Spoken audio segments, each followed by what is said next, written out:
Hi everybody, and welcome to the USA Judo CEO video blog. I am Keith Bryant, CEO of USA Judo, and want to wish you all Happy New Year since this is our first video in 2019. I'm here today with Spencer Molnar, who's our Director of Membership and Events, and wanted to kick off this year talking about our upcoming events for the year. So Spence, you've done a great job creating 3 events so far here in Colorado Springs next month, and then June is a really busy month with Las Vegas for the Senior Nationals and Anaheim for JOs, and looks like we're getting some international teams coming out for that. But we'll talk about that later. Right now we're going to focus on Colorado Springs since it's a month away. Picture of our beautiful city behind us here. Really encourage you to come. The registrations are up compared to last year, and there's some new things going on. So tell us about what's going to happen at Youth Nationals this year. Yeah, definitely. We have a lot going on here in Colorado Springs. First off, and the biggest part is the change in our weight classes and categories. We sat down for a good day and discussed what we could do better so we don't have the uncontested categories. And so throughout the day we went through many, we looked at past championships and seen what had happened. So we made adjustments in the weight categories, so be sure to check that out in the entry packet. It's very important. We're going to try this out for this year, see how it goes, and make adjustments if we need it. We will need your feedback as well to kind of fill us in on what we're doing well and what we're not doing so well. But in here in Colorado Springs, we're going to have our draw is going to be something completely different. We did it at the President's Cup and it worked great. The draw is 1 hour only, and what we're going to do is we're going to post everything on the wall for you to look at. So once it's posted, you're going to have the opportunity to walk up and check all your athletes and make sure they're in the correct categories. If they aren't, you come find one of us. We're going to have a table off to the side, and you fill out a change request form. And then you're going to write everything you can down that we have filled out in this form, and we'll make those changes. Once you submit that form, you're good to go, and you can head off to dinner and enjoy the rest of the night. So it's it's a new process, and it worked really well in Irving, Texas. Some of the other things that we have that's going to be really exciting and different is it's at the training center. We're going to be at the Sports Center 1. So this is a huge opportunity for our youth athletes to be at the training center and enjoy everything we have to offer there.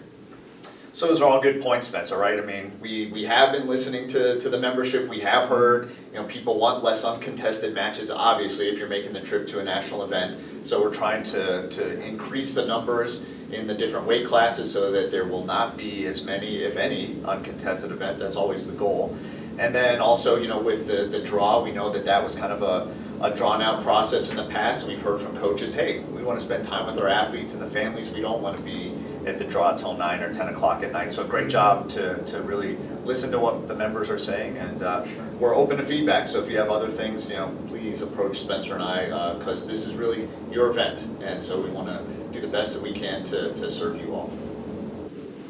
So as we talked about earlier, the Youth National Championships will be at Sports Center 1 at the Olympic Training Center here in Colorado Springs. So we got a picture of it here without the mats.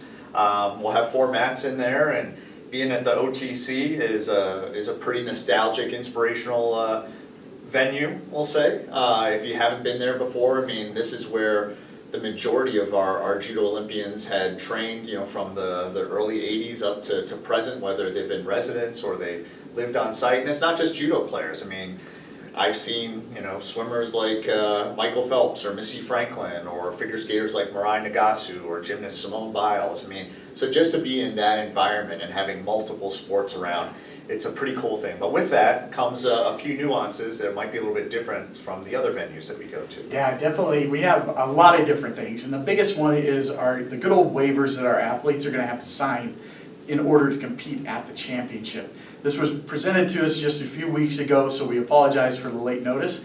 But going forward, we're going to be sending out these waivers every Friday. And so be on the lookout. If you've already registered, you're going to be getting one soon. And fill those out as quickly as you can, because you do need those to compete. We are going to have waivers for our referees, coaches, and our athletes. So anybody that's on the mat is required to have this. So make sure that your email is up to date and everything's in good shape so that email goes directly to you or your parents. Another thing is the schedule. We have our schedule posted. We're going to start there on Thursday and go through Sunday. It's a great opportunity for our youth athletes to experience the OTC.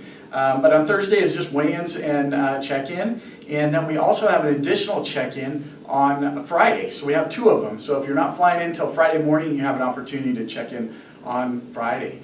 Weigh-ins, we have 3 days of weigh-ins, which is something new that we haven't done before. And it's going to be a great opportunity to speed right through the weigh-ins. We're going to have less people waiting and to create an opportunity for you guys to get through. So no walk-up registration is a big thing. Yes. Need those waivers done in advance. And there are a couple times that they can register and do weigh-ins, which is a little bit different than we've done. Yeah, definitely. The walk-up registrations was a big issue with us, and it was an issue with the training center. They require these waivers, and they just wouldn't allow us to do that. So it was a big hiccup in our plans, and I know it affected you as well. So we apologize for that.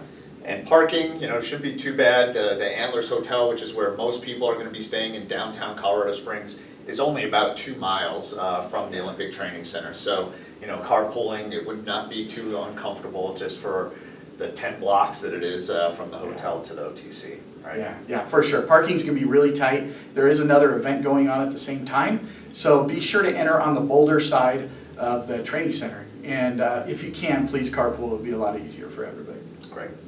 And they'll have some time. The gift shop will be open, and they'll be able to get Olympicized when they come here to Colorado Springs. So. Yeah, definitely. All right. Good. Well, thanks for helping set this up, Spencer. And I think it's going to be a great event. Yeah. Look forward to seeing everybody.